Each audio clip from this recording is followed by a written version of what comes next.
This is Crash Canon. I am the host, Chris, and this is episode number 53 for those who are counting, which means we've done more podcasts than there are weeks this year, which is pretty good for the first year of the podcast, considering we started in like April. But I got another guest today. Who are you? What do you do? Yeah, so my name's Dr. Derek McAllister. I teach philosophy at university.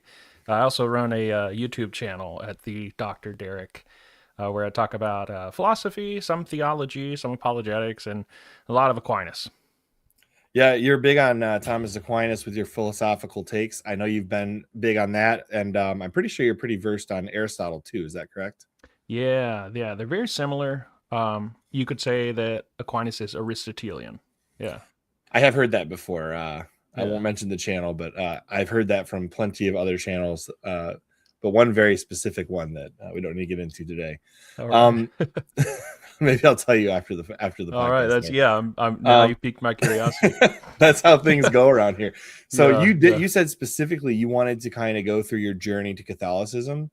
Yeah, Let's start with yeah. a really soft question. Where were you at when you started this journey? What was your what denomination, if we'll call it that, where did you Yeah. start with?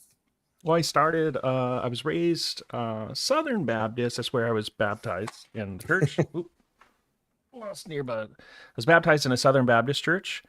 Then we moved over when we moved from Oklahoma City to Arkansas. We ended up going to a Free Will Baptist church. Now, Free they are will? very different. Yeah, they're very different in their theology. So Southern Baptist is more Calvinist and theological determinism, and then Free Will Baptist is Arminian, after Jacobus Arminius, and it's more based on free will. You have the freedom to like respond to free grace and all that. And I don't think my parents really chose it for that. I think they just saw the word Baptist and they're like, "This'll do," So, and then throughout college, I went to some evangelical non-denom, that sort of thing. I was exploring, and in our younger years, usually this is pretty typical. It's like you resist authority. You're like, I hate labels, and I was like, non-denom, that sounds good because it's no labels, you see. Yeah, but And so, secretly it's more like a Baptist yeah, church. pretty much, yeah, and yeah, very very loosely run. And so we went to a few of those. Went through a Methodist church, even went to a Quaker church at one time, Friends Church denomination over in California. And then, yeah, I even led worship at a Methodist church for like a year and a half on Sunday You mornings. led, what was that like? Yeah, yeah, yeah. So I do sing and play guitar. It's like all Okay. state baritone and all that, and I can strum some chords and everything. So yeah, I got paid to do it. Not many people can say that. So I was in youth band and all that, but then yeah, so that was fun. Neat. But I was like I'm not gonna make a career out of music, so I'll just do this, and then yeah. So that's where I'm coming from. Yeah. Fair enough. So you started your journey with the Baptist and the Mhm. non-denom, and you were kind of a lead pastor at one point, or were you an associate pastor? Where No, I wouldn't call myself a pastor. I was on payroll, but I suppose I a mean worship like it's leader? Is that what you said? yeah, a worship leader probably Okay. something like that. Yeah. Yeah. So at what point did you start to think, hey, maybe this non-denom Baptist thing isn't working? Man, What so led you there? well, okay, throughout this whole time I'm having doubts. I'm like, I can have faith, in a closet in my home. I don't have to go to church, right? And look, for a long time, throughout undergrad, because when you go to school and stuff, it's really hard to get plugged into a church. I Yeah. guess when you're Catholic, it's like a little bit easier because you're Well, like, I I mean, have because to there's the go, Newman Center. There's the Newman Center at Yep. most. Yep. Well, let me phrase that. If it's a non-Catholic university, there's usually a Newman Center nearby, especially if it's a bigger university. But on the Yeah. other hand, if it's a Catholic university, there's probably a church nearby. Right. So Right. go And so ahead. I, Sorry. I I'll have to ask you. I assume that they have a priest assigned to the Newman Center and that they hold mass where they have In most communion, cases, right? The yeah. Eucharist. Okay, yeah, yeah. So like we did have student ministries at the places. I went to several schools throughout many stops. I was in college for 15 years, so I'm trying to tell like a whole long story over a long time. Yeah. But in undergrad, it was like the BSM, which is the Baptist Student Ministry. Of course, they're not going to have the Eucharist. They're not even going to hold like church service They don't even have on like Sunday. the prepackaged wafer with the No, I mean, if you're doing that, you're doing it on Easter, maybe Christmas. oh, that's So it? like once a yeah, oh yeah, oh yeah, yeah. So Interesting. yeah, so with that, and then by the time I'm in my master's program, my first master's program, it was at Biola University, they've been in the news recently because they've been sliding more liberal. There's a lot of professors of mine who I respect who are resisting that slide.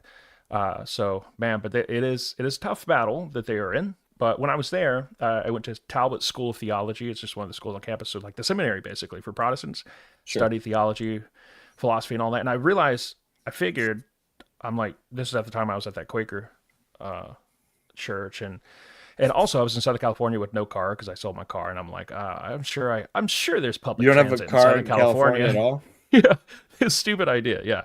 Because I was like, oh, yeah. See, I'm from Arkansas. So I'm like, oh, yeah, this big city. It must be like New York City. They've got really good transit. No, not at all. Not at all. No, you need a car to get around. So without a car, like it was easy to skip church. And then I kind of rationalized to myself, well, since I'm getting all this great theology in my classes, I don't really need to go to church because what else would I need it for? We didn't have the Eucharist, right? So none of the sacraments other than baptism and marriage. And so I'm good. I'm getting my theology right here, and that's what I would be getting, the word, right?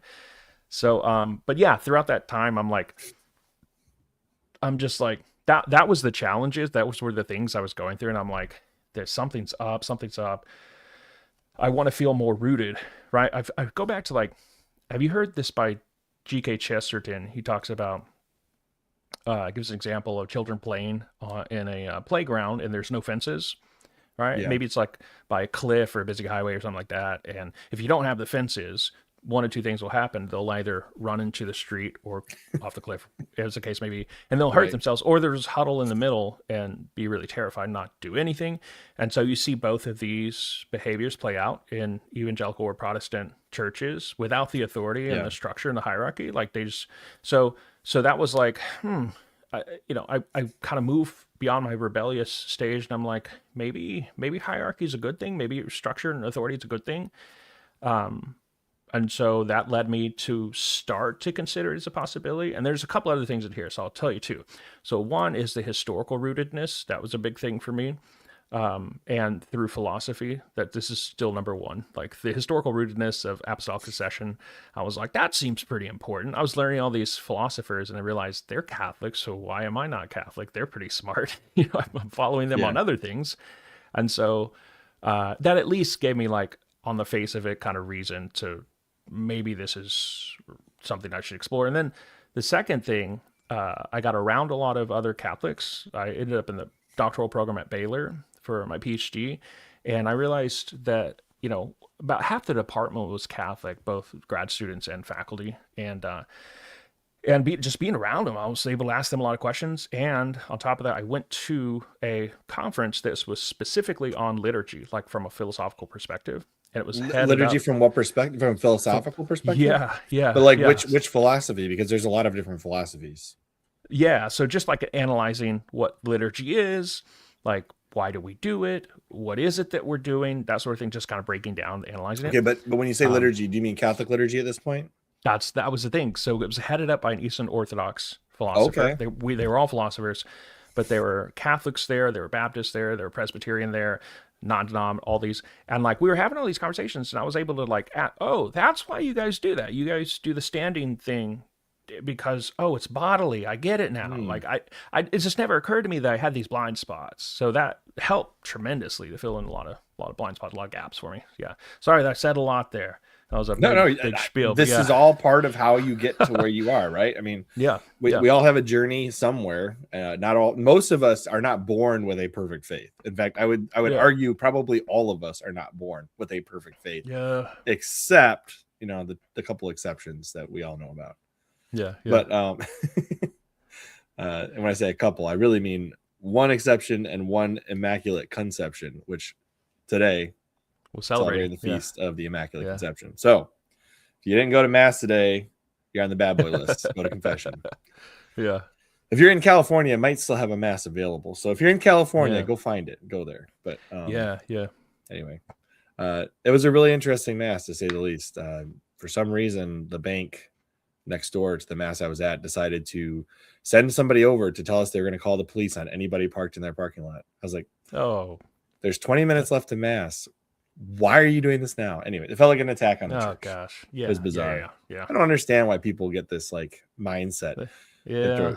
the one day a year when we have a holy day of obligation and the parking lot's overfilled, let's kick the Catholics out of the banking. In fact, I heard people walking Yeah. out. They said, we are no longer banking there. I was like, good for you. Good. Yeah. They must have not gotten the memo on a Monday, it's got to be Right. full. Yeah. I mean, have I will extended say business this, like hours. I you get could it. probably preempt it. Like the priest could have said, hey, we might have a full parking lot. Can we park there? Yeah. And maybe Yeah. that's anyway. That's neither here nor there, Next but year it they'll was know. interesting. It was like, we're going to call the police on you. I was like, sweet, that's awesome. Good for you. So you said that you spent some time in Southern California without a car, and that was part of your journey Yeah. to the church. What were you doing when you didn't have a car? Were you walking to some church Yeah. nearby? Sometime. And they'd have those, like, how they didn't have Uber or Lyft then. Yeah. They had car rentals, but you'd have to, rent it over a 24-hour or a weekend period. Sometimes did that, it'd be helpful to go get groceries, which is like another challenge. But Are you Gen X, millennial? Where do you land on the? I don't know what, I guess millennial. Let me see. I'm 38. Yeah, I'll turn 39 Okay. in March. Yeah. We're pretty close Yeah. in age then. Yeah, I just turned 33 over the weekend, so Nice. Yeah. Yeah. So, yeah, but they did have those like rental, like out by the hour, like Zip cars and We cars. Have you ever seen those in the cities? Yeah. So that was super helpful. Especially I've college never towns, lived so, in or near a city that would have something like that yeah. in my If it's a life. college towns might have them. Yeah. I mean, I went to U of M and also spent some time I went to U of M in Dearborn, so there's a lot of Cool. Islam going on, but the campus is pretty spread out. Yeah. But I spent a little bit of time in the Ann Arbor campus as well. U of M, as in Michigan. Nice. Yeah. And but we didn't have anything like that I was aware of. Let's put it that way. Michigan's a pretty condensed campus, and then there's a couple of off-site campuses, even within Ann Arbor's own set of buildings. There's like a couple of like the engineering building separate, and like the business building is separate, and there's a couple of those things going on. But for the most part, the campus is pretty condensed, and you can get everywhere on a bus. Like you really don't need a car in Ann Arbor while you're going there. People like to have them, obviously, but yeah, it's surprising given how large it is. You know what I mean? It may be an artifact of it being so old. You probably know they called Michigan the Harvard of the West. Well, it predates like really the sprawl. There's like a couple big parking garages there, and they fill up very quick. But it was not planned with cars in mind. I mean, you really you got older cities tend to not have any plans for cars. It's just what I've noticed over the years. So like Chicago, all of its parking garages. Detroit's got a decent amount of parking spaces, but that's because they keep tearing buildings down. Yeah. So there's a totally different philosophy going on there. Okay. Back to your story though. So you spent about 15 years in college getting your PhD, I'm assuming. Yeah, and a few other degrees along the way. It was too long. Which philosophy did you specialize in? Was it specifically Thomas Aquinas? Yeah, at the end there. So, through my bachelor's and first master's, I was kind of just seeing what I was interested in. But most of it was epistemology, like the study of knowledge. So I liked it. And then my second master's, I wrote a thesis on that. But it was like this. It was specifically on contemporary analytic epistemology, like recent stuff. And man, it was really dry and soul sucking. I did it. I did it because I was interested in it, but I realized if I go further, beyond this writing this thesis, I just like we were treating humans like robots, and it's like, what would the ideal rational agent believe or no? And it's like humans don't work like that. So, but it was fun. What got me into that was like stuff about conspiracy theories, Bigfoot, UFOs, all that stuff. That's so fun. Or even like murder shows, like, oh, how will they know? How will they have the evidence to know who did it and all that? Wonderful stuff. So, but then I got to that point, and then I ended up at Baylor, and I took a seminar on the passions, the emotions in Thomas Aquinas, Hume, and Spinoza, and I was like, forget about Hume and Spinoza. I like Thomas Aquinas, and I had never like really looked at him intensively until the doctoral program, which is kind of crazy when you think about it, because it was 5 years.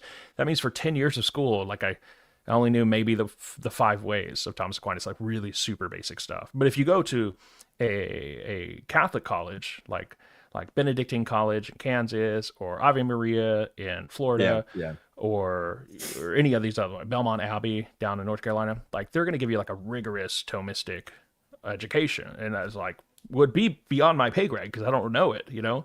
So I just wasn't getting it, but I stumbled upon them in the emotions, and I was already interested. So I ended up writing my dissertation on depression from a philosophical and depression. historical conceptual Interesting. perspective.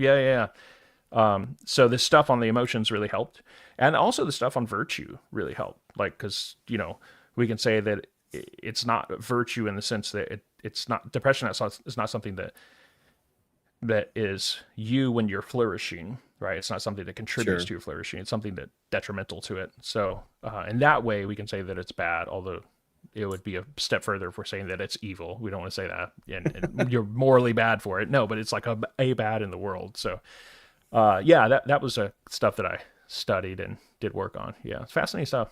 Depression is such an interesting topic because for a very long time, and maybe you can fill in the gaps here, but as far as from what I'm aware, it's very hard for people that notice or develop depression if they're too worried about their own survival rather than like being entertained and learning things. Like, for example, you would not find lots of peasants who are farming in the medieval ages that would qualify as depressed. Yep. Because they're too focused on actually producing something to survive with. Yes. And I think also they're finding fulfillment in what they do.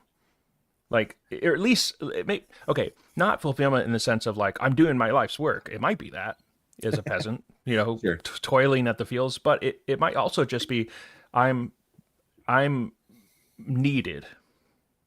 I'm doing work that's valuable. Like, not enough people are hearing that these days, right? Sometimes being needed is good enough, right? Yeah. And that gives you that sense of responsibility and purpose.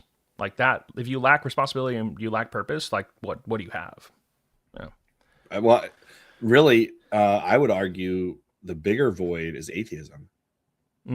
Because if you don't have God, you don't have any purpose. If you're an atheist who has no actual needs to fulfill in your life, you have a giant hole.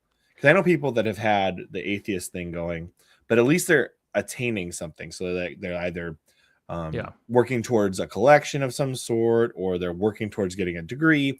They've got some ethical drive that they're, or not ethical, some kind of knowledge mission, some kind of missionable knowledge they're trying to attain. And that is enough to fill at least half of that gap, right? But then the other half is you're missing your faith, your actual foundational piece of your life. And they'll fill it with something else, some random garbage that's true. If you sit too long without something to do and you're an atheist, it's gonna come haunt you. Yeah. Did you spend any time in your process as an atheist, or did you spend? Yeah, I did actually. It was during that new atheism movement of the early 2000s, like the Dawkins and all that. Dawkins, Dennett, Harris, and Hitchens, and in fact, my undergrad department was extremely violently hostile. Not violent in the sense of physical, but like really hostile. Well, you got to be careful about using the words violent. Yeah, that's true. It means something different these days. Yeah, really vehemently hostile. That's to theists of any kind. Like, we did not have a theist in the department, a professor, and so. So I had to like actively try to defend my faith, and they weren't giving me the resources, so I had to do all the reading elsewhere. And then what brought me to Talbot or Biola and SoCal was, I was like, okay, I'm reading all these guys, and I'm going to graduate. I need to go on. Can't do anything with a bachelor's of philosophy. So I'm like, okay, well, where do these guys teach? And so I looked up like Peter Kraft is what's in Boston. He was an option. And then I ended up choosing Biola because William Lane Craig taught there, and so did J.P. Moreland, and they were both really big names in the public-facing philosophy and apologetics space.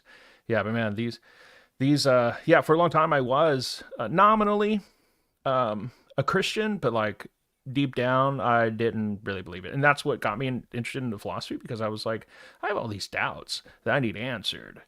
I think that's probably why I moved on from epistemology, the study of knowledge, because I was like, have my doubts answered. I'm good now. And so now what? I don't need to struggle with this. Like, so nowadays, like, if I see people who are like really radically skeptic, I'm just like annoyed by it. I'm like, no, there is a world outside your door. No, you're not a brain in a vat. Like, I just don't give it any credence whatsoever. Find it kind of annoying.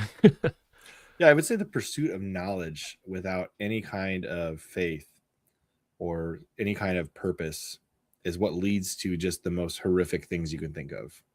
Yep, I think so. Yeah, it's kind of wild when you have no checks and balances. Yeah, I think the same is true though. Even if you're a person of faith, right? If you hit a rough patch, like, yeah. So this is probably why we have school shooters or terrorists or something like that. It's like they had a system and it somehow failed them, or they themselves kind of hit a rough patch because of sin or because of doubt or because of whatever led them astray. And they realize, what am I doing this all for? And so they're kind of like people in that atheist. Doubt, it's doubt that creeps in, right? Yeah. Oh yeah. You start to doubt your purpose, your foundation, whatever it is that you start to doubt. If you don't get out of the doubt spiral, that's what I like to call it, because one doubt leads to another, and then you're just constantly in that spiral. And eventually, if you don't get out of that, you end up circling the drain until you go down the drain, right? I mean, yes, that's just what happens. Yeah. No, I've been close to that. So by God's grace, for whatever reason, He likes me enough to like not let me stay there. And so, thank God. But man, yeah, I know exactly what you're describing. So, and I didn't pull myself up. Yeah. Somebody said that when we actively reject God or ask Him for things that we shouldn't have, and eventually we get to a point where God will just say, you know what, fine, have your thing. Yeah. I'll see you when you're ready to actually have a relationship with me again. And then people get the absolute worst degenerate stuff that they've been asking for. And that's when God is like really testing you. I don't know. That's what I've heard. It's like, thankfully, I don't think I've ever been that far gone, but God's definitely said more than once to me, like, have at it with this horrible thing that you want. And then, you go and get this horrible thing and you realize just how empty that actually is. Yeah. That can happen in like a smaller measure as well. You know what I mean? Like you could have like several good weeks or months of like doing awesome, in your spiritual life. And then you're like, I don't know if this is kind of boring. I'm not growing or whatever it may be. Right. It's like, you just kind of feel this is actually something I study. It's the deadly sin of sloth, which I call Acadia or acedia. Oh yeah. Sloth is easy.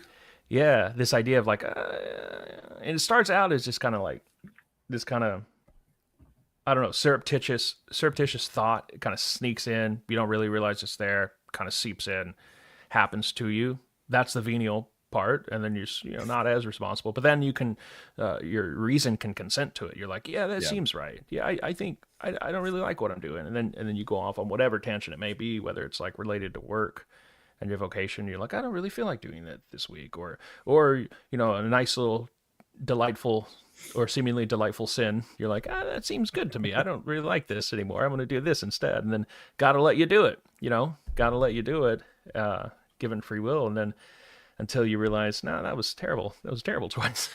Yeah, no doubt. I've watched enough documentaries on social media and the algorithm to know that those companies are actively trying to have you procrastinate by using their programs, which a lot of people say there's not a whole lot of intrinsically evil things, but something that is actively trying to make you slothful seems to me like at the very least it's a venial sin to create such a thing.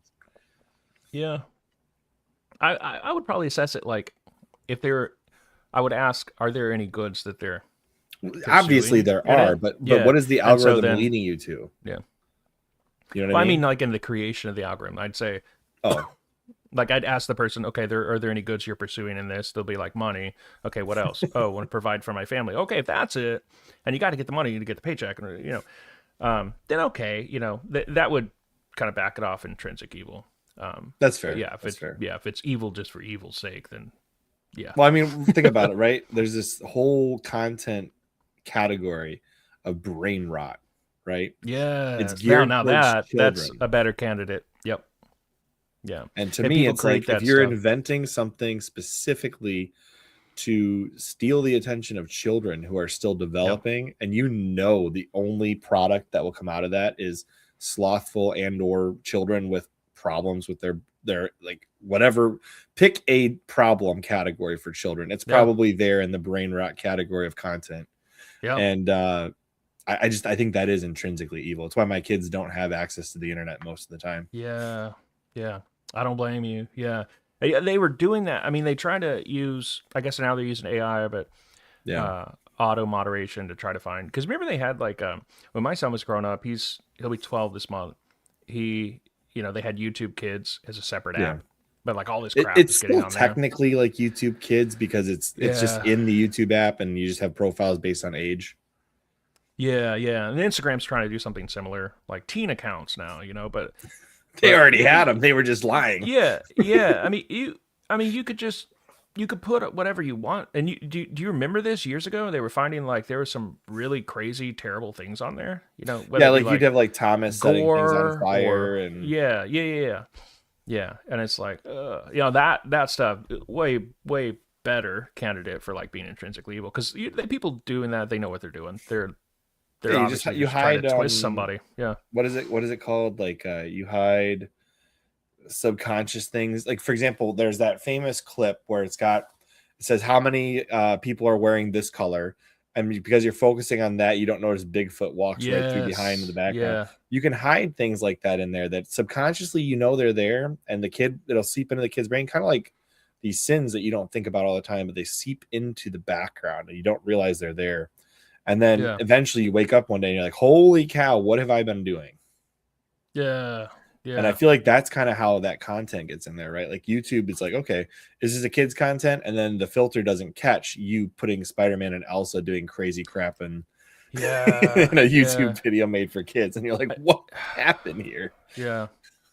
I mean, the people doing that are like, I remember being at a time when I was young and thinking, oh, that's hilarious. We're going to sneak it past. People do that. You don't realize what you're doing. You know what I mean? Right. They know not what they do. That's why there's probably teens some of shouldn't that, have access to the internet. I think I might be with you on that. Yeah, I think I might be with you on that. Yeah. Actually, there's some philosophers, I think it might be one of the big ones like Plato or Socrates, who thought that that children shouldn't study philosophy because they're they're not well formed or something like that. And it's like you would think because you could lead down some weird paths. Yeah, yeah. I mean, because they're not well formed enough yet. I mean, they'll be ripe. Their minds will be ripe for the reception of the information and the wisdom in the future to come. But like, if I don't know. But they also said it's a good thing that children are so small because they're so violent. They can't hurt you too much, Yeah, I think it was like, I think Jordan Peterson made the comment, and I hope he's doing okay. He's been sick for months, but he said like toddlers are the most violent part of the human development cycle, and if they had access to adult bodies, there'd be so much death in this world. Yes, yeah, I'm like no filter. No block and no block in place. Yeah. They literally just. I mean, there's a reason why the age of reason is the first time a child can legitimately commit sins, right? Yes. Yeah. And it's different for every child. Like everybody develops differently. That's what I find so fascinating about human development is that, I mean, I've got my 6th kid on the way. Every one of these kids has been different. Yeah, thank you. Yeah. And it's just funny how developmentally different children are, even though they all come from the same 2 parents. Yeah. There's some great stuff on there on like the soul and stuff. Hey, what's up, Danny? Danny saw earlier. He was the one that caught that I accidentally put AM instead of PM in the chat. So when I first posted I didn't even the video, notice that. That's so funny. I didn't even notice that. Oh, man. What does Thomas Aquinas say about the age of reason and sinning? Danny's asking a silly question. I'm asking a real question. No, that's a good question. Not Danny's. That's a bad question. No, just kidding, Danny. No, yeah. I don't know if he gives an exact number. Well, I wouldn't think there'd be an exact. I wouldn't. Number, but I signs, wouldn't think right? he did. Yeah. But I have not read on this. Yeah. Here's the thing. Like, there's so. I'm not even gonna pretend like I know what he would say on this. I can guess, but there's so much volume with Aquinas's works. Sure. It's insane.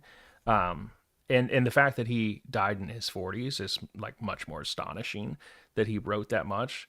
So That is crazy. I've not even read everything on the virtues, not even like maybe 10% of it. Even though that's what I specialize in, and then on the emotions as well, I've maybe read 45% of it or so. But like whole volume of his works, all of his works, probably about 1 to 2% that I've read, maybe one, less than one. Well, did you read? Was much. the entire Summa part of your college education or no? No, that would be a college education or 2 or 3 just in itself. Yeah, I love the fact that he massive. tries to claim that's a beginner work for people getting into. I'm like, yeah. what? I think Oh, man. probably what he was doing there was trying to create a new standard, because Peter Lombard's Sentences was a standard for all of medieval period, as like the medieval standard textbook for theology. And I think he probably had in mind that he wanted to just be the new standard theology. He was aiming for excellence, not just for recognition, obviously. But Sure.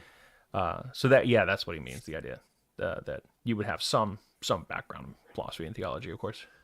Yeah, and when I was interviewing Christian Wagner on that, I asked him that same question actually, and he said it was a beginner text for people getting into like doctorate of theology. Like that's exactly it. Yeah, it's not like it's a beginner text for a 12-year-old entering the seminary or something. These students, these beginners, would probably have the equivalent of like a college degree now. And arguably even better than that, because our college degrees are not worth that much these days. But maybe like a college degree 100 years ago in the U.S., like the equivalent of that, for sure. Listen, I got an engineering degree, okay? They're not all worthless. Yeah. I'm just kidding. Well, they're pretty worthless. Yeah. Speaking of college, though, do you have any thought process on the method in which somebody like Charlie Kirk was having debates on? Would that be kind of a Socratic style debate? Absolutely. Yeah. It would be. Do you think that's a worthwhile thing, other than the fact that he got shot, obviously? But do you think that's a worthwhile thing to get into if you're trying to do that kind of thing? I do. I've considered doing it myself, and I may do. I just recently got some encouragement over the weekend to do that as well. And I've not thought much about it. What a time to get into it right now. Yeah. But yeah, I think it's extremely valuable. It's the thing I was doing on my live streams on my channel, but now you were doing a good job with that. I tuned into a couple of those, and thanks. I love the idea. It's just an open call. It's really good. Just like that. But in person, there's obviously more danger. But I like it because it's like it removes these barriers, these walls that people put. And obviously, if it's online, it's terrible. This is why when I had them call in, I would make sure that they had video on, or that they would have some reason. I would like strongly recommend it, because like anonymity can cover a multitude of sins. Like it can just hide you or generate a multitude of sins. Listen, I've been on the internet long enough to remember when everything was anonymous online. Okay. Oh boy, yeah. I mean, you and I mean, we're only 5 years apart, but when I was a teenager, Facebook dropped. Okay, there was a lot of anonymity via MySpace, and when Facebook dropped, everybody had profile pictures of themselves.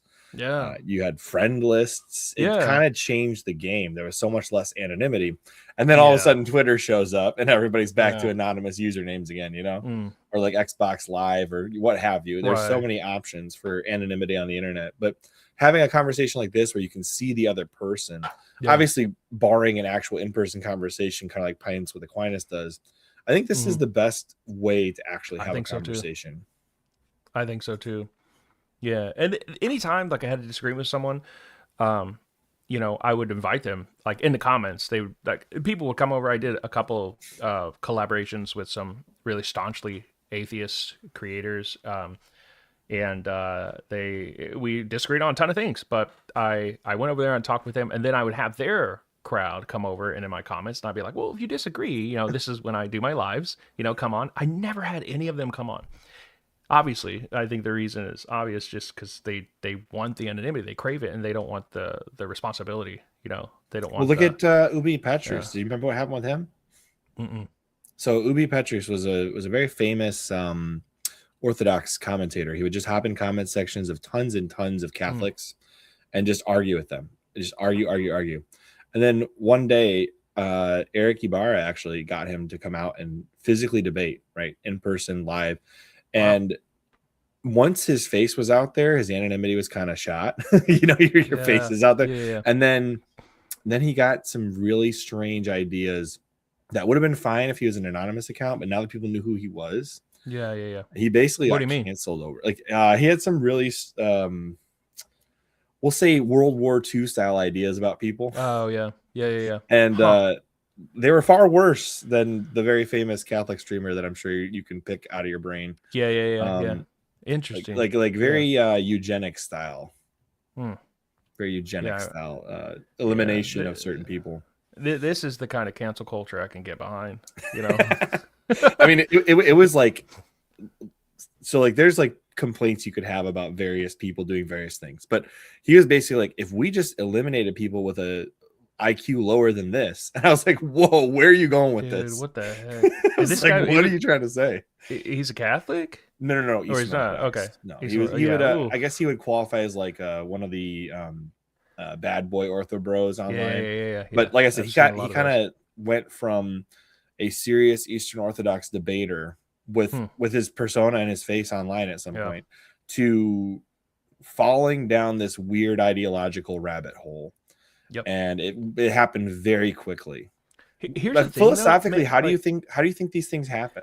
So here's the thing. Like, I think it happens because so it's tempting. It's so tempting because there's power involved, and also because I've felt it myself. I felt the pull. I've got a doctorate in philosophy, dude, and I still feel some pull to be like, just repost it, because again, like, I'm just trying to treat the algorithm as my friend, and it's not my friend, but I'm like, hey, if I want to grow bigger, if I want to make this something a thing, I try for the low-hanging fruit, maybe on videos, or I don't do my due diligence on my research, or I repost something I shouldn't have, or a comment in a really ugly way towards somebody. I'm guilty of that. I've definitely reposted things I shouldn't have. It's very easy.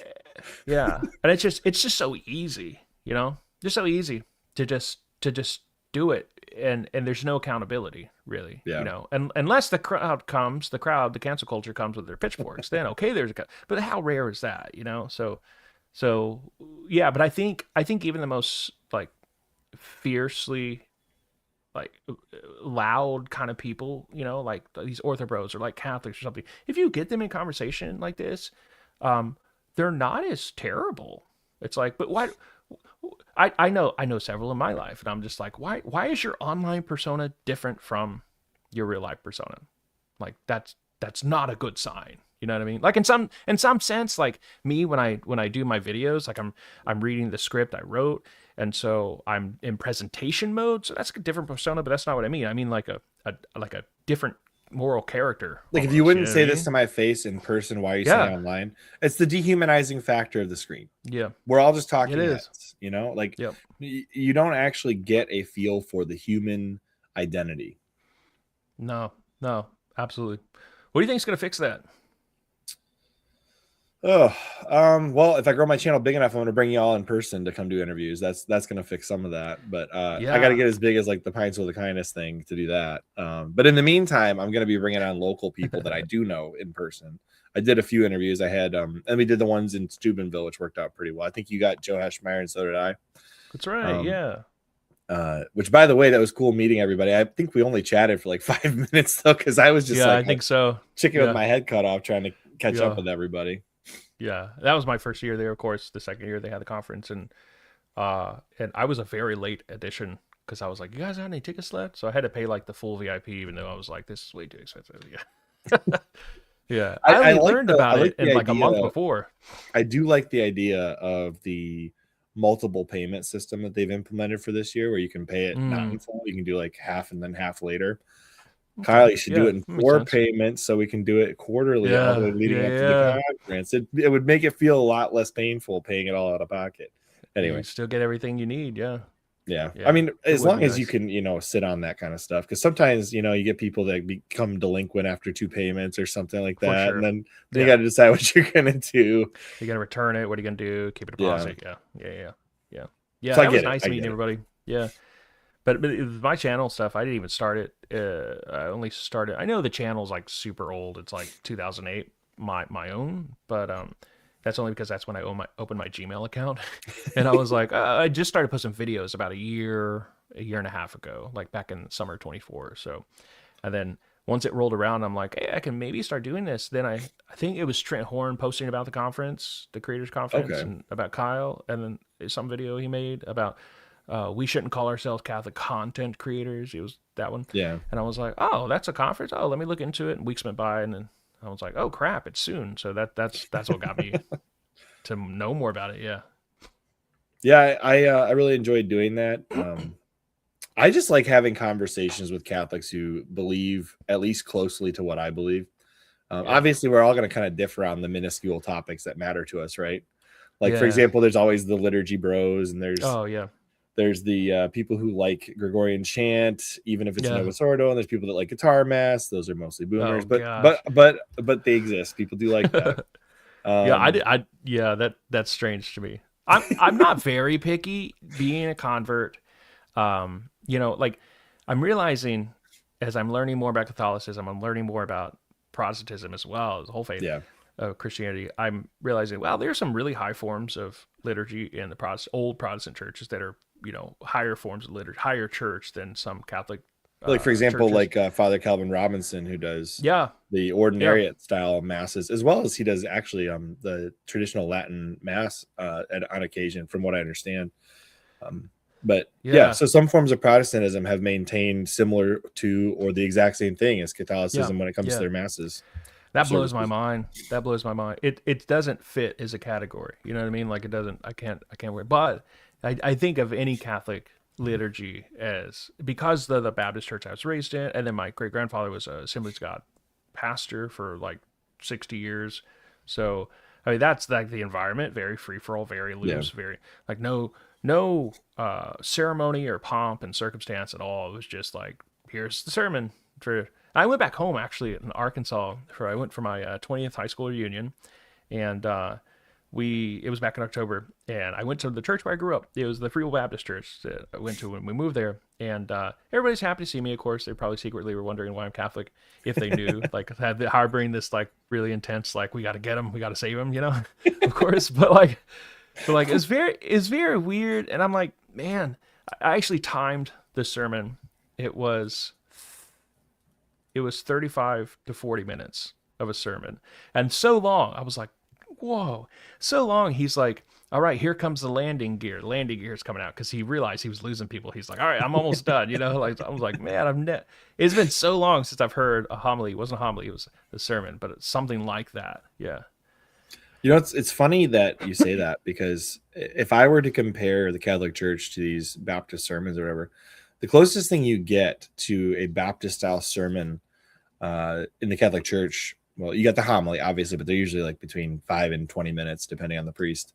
Yep. But you get lay sermons on YouTube from Catholic lay apologists and things like that. That's strange to me. It fills a hole, right? Oh, I see what you mean. Like from apologist, I get you. Yeah. Or theologian, or even just somebody who's. I mean, think about it. Like people who do long form, holistic, like logical step throughs of things. That's literally like a Protestant sermon that's been Catholicized. Yeah, I totally get what you mean. Yeah, and they're actually, if you look at David Anders has this really wonderful podcast. It's not the current thing he was doing. It was before he's big. I think it was like from like 2016, and he did like a 2-part lesson pretty much on like the history of Protestantism, why it was not the way you think it was. It was wonderful. I'll have to find it and send it to you, but it's got linked on somewhere on my videos. But anyway, and during that time, the preaching, you had the Eucharist liturgy of the word inside, but the preaching was happening outside. It was super interesting. So you had like street preachers who were Catholics. Like it's not what you would think historically. You think that, those are like the street corner preachers who go out there and yell at people. The Catholics were doing that apparently in the 1500s. Well, I mean, I read it. There's this book called Piers the Plowman. You ever heard of it? Yeah, Piers Plowman. Yeah. You read it? I've not read it, but I'm very familiar with it because it's in it, he actually describes the 3 different types of priests that were roaming the countryside at the time. You had I think he called one the friars. They're probably Franciscans, would be my guess, or some form of some similarity. And then you had There was another kind of priest that would be kind of a traveling priest, but not like the friars were people like in town. They would do like the street preaching. They collect, Yeah. they do confessions literally outdoors. They Yeah. do Maybe dispensation, Dominicans because they were order preachers. Maybe. right? Yeah. And then they had a preacher class, and then they had like the actual priest and the bishop, and they would have a church, basically live at the church and do everything in the church. And then you had the outside priests that would do things outside the church, and each of them kind of had a different specialty. It's really, and there was a lot of complaining in Piers the Plowman about how they conducted themselves, but it was very Catholic complaining. It wasn't like there's no Protestantism in the 1300s. There was heretics. I've been reading a book by Monsignor Ronald Knox that describes a lot of heresy. It's a good book. Nice. Yeah. That sounds good. Send it to me or link it. Yeah. It's literally, it's called Enthusiasm. It's called Enthusiasm. Kind of like the magnum opus of Monsignor Ronald Knox, if you exclude his Bible translation. Nice. Yeah. I've never even heard of that guy, actually. One thing I do know about Piers Plowman, when you brought it up, if you're talking about like the 14th century or 13th century, it's like the 1380s or so. Yeah. 14th century. So I believe, if I'm not mistaken, it's the first literary reference to Robin Hood, which is a fun fact. Yeah. It's pretty cool. Yeah. I read. I've not read it.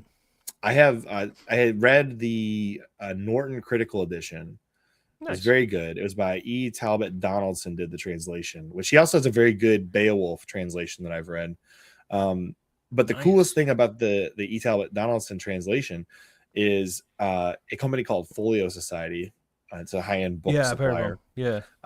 They actually took and did a side-by-side per page Middle English, Modern English. That sounds amazing. Is super cool. For which one? For Beowulf? For the Piers the Plowman. Oh, dude, that would be awesome. Yeah. They also have a Beowulf. I think they have the Tolkien Beowulf side by side with the Middle English. Yeah. I've got some Beowulf translation back here. I think it's Sean something or I really liked the way that Talbot Donaldson did his Piers the Plowman translation. I mean, it is considered the best holistic translation of Piers the Plowman. Nice. There's three different.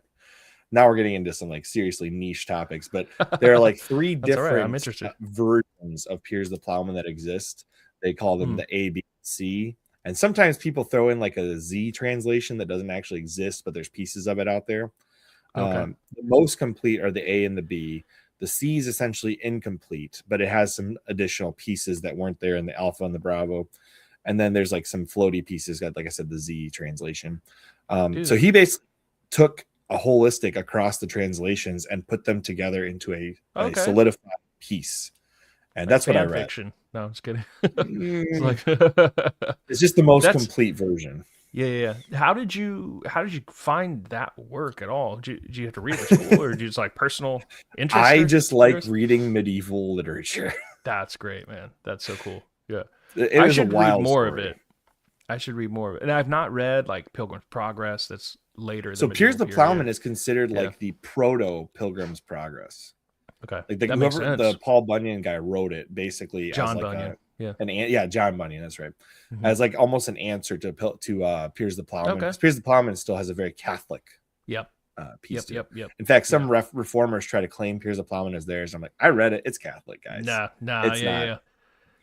I know of it because of my work with the Deadly Sin Sloth and the Seven Deadly Sins tradition. Like it features very prominently in that Piers Plowman does. In the Seven Deadly Sins tradition, as far as like a really excellent example of a literary pop culture kind of usage of it, along with like say Dante's Inferno and the Chaucer's Canterbury Tales. It's like right up there. Yeah, I'm currently reading the most complete I could find translation or transposition, whatever you want to call it, of King Arthur. That's what I'm currently reading. And again, it's another Folio Society edition, so it's like a 3-volume in a box set.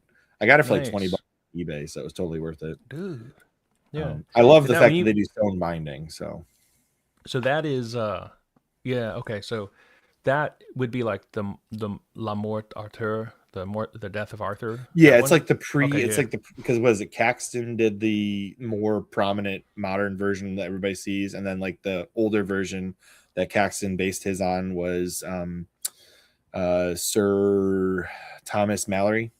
So it'd be the Sir Thomas Mallory version that he wrote in a prison. Dang, man. This is crazy. Yeah, I should be interviewing you about these things. That's super interesting. Yeah, I would actually, I was gonna say, if you do choose to read Piers the Plowman, I would happily have a full podcast discussion with you on that. That would be excellent. Yeah, yeah. I do need to carve out more time for fiction reading. I recently bought. I have so many books, of course you can see, but I recently bought another one to add, a Canticle for Leibowitz, and I've not ever read it. My I've wife's heard that's currently very going good. through it. I've heard Yeah, that's it's a very. It's a Catholic novel, 20th century. It's more like there's androids or whatever. It's kind of more like sci-fi Yeah. kind of thing. It's like about a monks and then a sci-fi, like that kind of mix. That's all I know about it. Can't tell you more. I And really love yeah, the I hear combination good of things about it. philosophy and fictional literature. So, like for example, I don't know if you know who Eric Sammons is, the editor of Crisis Magazine. He's very No. into the traditional liturgy and that kind of like that world. But Mhm. he wrote a book called Shard of Eden, and he's kind of exploring AI and aliens from a Catholic perspective. And it's kind of it's Nice. an interesting book. And he's got a very good what would the right word be? Voice for fictional authorship. Nice. Cool. The AI was almost more interesting than the aliens, though. I'll be honest. Oh, yeah, yeah, yeah. Interesting. Depends He's on got what my kind of perspective. aliens. He's got my perspective. Yeah. I mean, I guess maybe that's a good question for you. From a philosophical perspective, how would you handle AI, the idea of sentience and all that? Do you think that AI is it possible for the created to create something like the creator does with humans, where we have our own intelligence that's lesser than the God? Yes, when we have children. Well, yeah, there's that. I meant like That's the only robots. way. That's the Yeah. only way. It's gonna Well, be. It's God gonna be gave the us only that. way. God Right. gave us that Exactly. one. And I believe that's the only licit usage of it. Yeah. In my view, is like it's almost like a Tower of Babel here. Like you were Yeah. given like licit usage, and I don't mean to like over dramatize or anything, but licit usage of creation, which is like really wonderful in and of itself. But I also think there are philosophical arguments against trying to create from scratch consciousness. Like it's just impossible. You can create things that compute, no Yeah. problem. But that's just mechanical, basically, right? You know this is engineering. Yeah, it Like, just but gets you can't. deeper into the mechanical Yeah, algorithm of yeah, things. that's it. Like register machines, very basic, all the way up to like really complex machines. So, I mean, you can do that, no problem, and it's really fascinating. It's really cool. But they can't think; they can compute, and they certainly can't think in the sense of being able to know what it's like to do a certain thing, or know what it's like to feel a certain way, or something like that. Know what it's like to have self-awareness. Right? They're just not going to have that.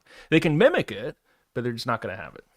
Yeah, like for example, so I don't want to spoil the whole conversation I had with Eric, because that podcast, Mm-hmm. go listen to it yourself. But Sure. the crux of the argument him and I got into, and we agree on this, I think you do too, based on what you just said, Yeah. is that if there ever were such a machine war where we have like AI actually fighting with us, it would be because of glitches in code where they would do something outside of their normal function, not because Absolutely. they developed sentience and wanted to take over the world. That seems right to me. Yeah, it's gonna be some glitch, or it's gonna be some malice that somebody coded in, like we were talking about YouTube Kids. Yeah, exactly. Somebody like, oh, this will be funny, and then it gets out of hand. But the dangerous aspect of that would be once the machines start fighting the humans. What I think about people who like already want to kill you for eating animals. Like there are some extremists in the PETA realm that are already like, you know what, you want to eat animals, we should just kill you. Yeah. Imagine people allying with the robots. That Yeah. would be the more dangerous game. Yeah. Yeah. I mean, I don't know. It depends on how powerful they can become. If they can have, they're not going to have agency, but they're going to think however humans can. So the question really becomes like, okay, what advantage does this give us over human beings? Right now, our robots that are, coming out of MIT, and Harvard, the ones that like jump around, roll, and stand up on their own, so they're very still awkward. But like, yeah, sure, in like 20 years or so, it's going to be probably more dangerous, Well, I mean, they've Certainly, already got like they can strap explosive devices to these robots. That would be the most dangerous thing they can do now. Yeah, they're not going to have certainly any agility, but yeah, if Right. they can, if they can target individuals, I'd also be really concerned about like biohacking and bioweapons. They can target people based on their genetics. That's really scary. But Michael Crichton's written a bunch of books about those kinds of scenarios. But notice all that's human agency. That's just people using the technology is a tool to do more damage than they would. I mean, it's a new era of basically just like with the atomic bomb, where we were able to kill more people. It's just, Yeah. and you're just not going to see it coming. It's a different kind of, It'd just be it'd be a new part of the 1,000 Ways to Die show. Seriously would. Yeah. And like, this person died. We have no idea how it happened, but here are theories, Yeah. I mean, really, if you think about it, every machine a human has ever created has at some point killed somebody. Yeah. Isn't that crazy? Like any invention, period. Something has, maybe barring paper, although paper's probably killed people too. Paper cut, infected. That's true. Yeah. I don't know, man. I can think of a lot of inventions. Writing is an invention. Oh, that's killed people. Yeah. Like there's that's what I'm saying. Every invention. Staples, a staple. But yeah, staple guns. I mean, yeah. So yeah. Well, I mean, think about it. We've used staples for lots of things. I'm sure there's been a staple that's killed somebody. Yeah, especially the staple gun, like serious ones. Well, regular staples, you could shoot it in somebody's mouth and they could choke on it. Yeah, man, you're giving people ideas. Don't do that. Well, I mean, I guess right, from a philosophical perspective, it's true. Yeah, if you were to take all these inventions to the nth degree, like you have to choose freedom or safety, right? You either have the freedom to invent, or you choose ultimate safety and you do nothing. You essentially are living in the Matrix at that point. You're in a pod and you're doing nothing. Yeah, and that's what makes it so scary and dangerous and hard, because back in the scientific Enlightenment era and the revolution, like people were kind of beholden to Christian theism, and they were creating and discovering for their creator. Now we don't have that. It's like it's to serve our base pleasures and needs. Like, oh, let's see how effective we can make this contraceptive, or let's see if we can, I don't know, remove a child from the womb, not even caring about, wow, it's going to affect their development or something like that. Like, I mean, oh, we'll have it in vitro all the way to birth. It's like, well, what about the, so just like wild ideas just to see if they can do it. Stuff, like the in vitro bag I saw recently where it's the sheep. And I'm like, that just seems wrong. Yeah. So I may have saw it out there, like it's proof of concept for human babies. I'm like, oh boy, we don't need that. I recently went to Philadelphia, and they have the Mutter Museum. It's named after something. It's not Mutter, because in German that's mother, but Mutter Museum. It's named after some dude. But basically, the Physicians College of Philadelphia has a museum there. They would meet there, and they'd have a museum. But it's all these bodies and cadavers. Like a cadaver museum, essentially?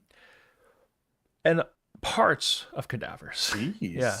It was so I had seen it. I originally was super kind of had this morbid curiosity about it after seeing a show about museums, like Life of Museum, Amazing Mysteries in the Museum show or something on History Channel years back. And I was like, oh, bucket list. I want to go to that someday. And then eventually, living here in Baltimore, I made it up there eventually and saw it. I never want to go back. It was so stomach turning. And maybe I just became more well-formed, thank God. But yeah, or just being there in person maybe. And realizing these are not wax models. These are people, and all their skulls, all the fetuses in jars, all these, oh, this guy had a tumor and here's what his face looks like, here's preserved in this jar. And it's like, just, if you really want to make yourself, it really is like, and on the wall going into that room, because really just like one large room in a chamber, it says, and physicians at the time weren't concerned about the ethics of displaying, deceased human bodies. And it's like, I don't think that's true. I don't think they were completely unconcerned. I think that's just what you're saying right now. Like, I'm sure there were some people who were like, maybe we shouldn't do this. You know what I mean? But like, I could certainly buy that that's the attitude now. It's just, we should be way more concerned about that than we are. Yeah. I mean, think about people that donate their bodies to science for like cadaver experiments for medical students. Like, it's not that far fetched. I honestly used to forbid that. The church used to forbid that. Like when Descartes was dissecting bodies, to try to find the pineal gland, the connection between the soul and the body. Yeah. Like he was dissecting. He was doing it, I think, against the authority of the church, or at least to their horror.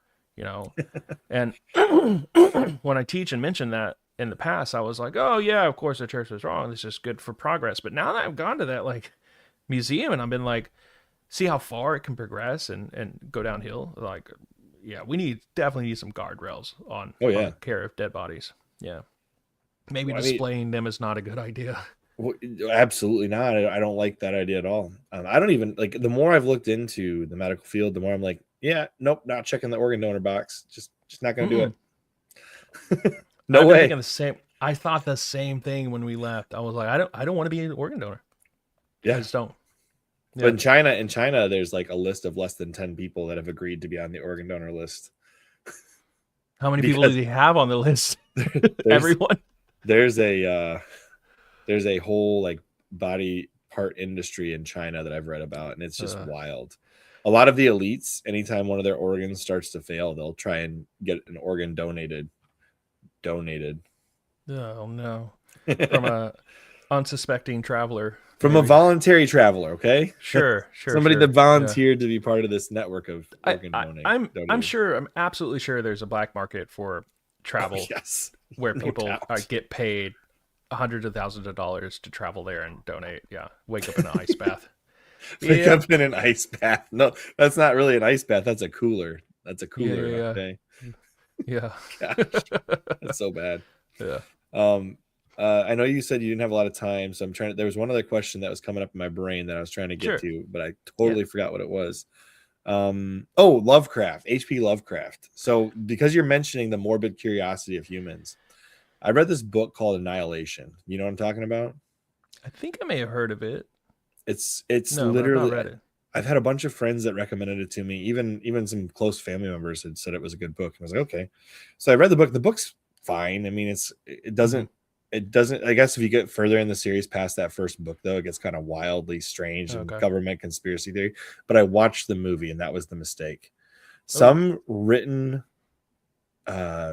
literary things are not meant to be visually put together. Let's put it that way. That movie messed with my head. I had to go immediately. I had to go to church and immediately kind of clear my head from that.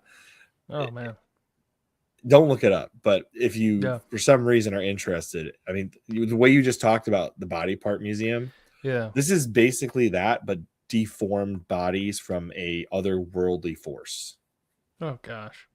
Yeah, it's pretty wild. I did not realize what I was watching until I was like halfway through it, and then I was like, oh, okay. That's the way I feel with some TV now. It's been, I was just on a trip. This is the last thing I'll say, and I've got to go. But I was just on a trip cross country. I did a pro-life talk to some students at Gonzaga University. But I was in the hotel room for a couple nights, so I turned on the History Channel. Obviously, there's got to be ancient alien stuff on there. Yeah. But other than that, it's just for fun, and stupid, and I can laugh at them and be like, oh, that's wrong.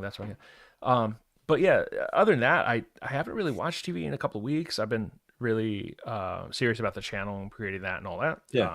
Right now it's probably just like social media stuff for me. But yeah, I was watching C with Jason Momoa on what is it? Is that the one where Apple everybody's TV? blind?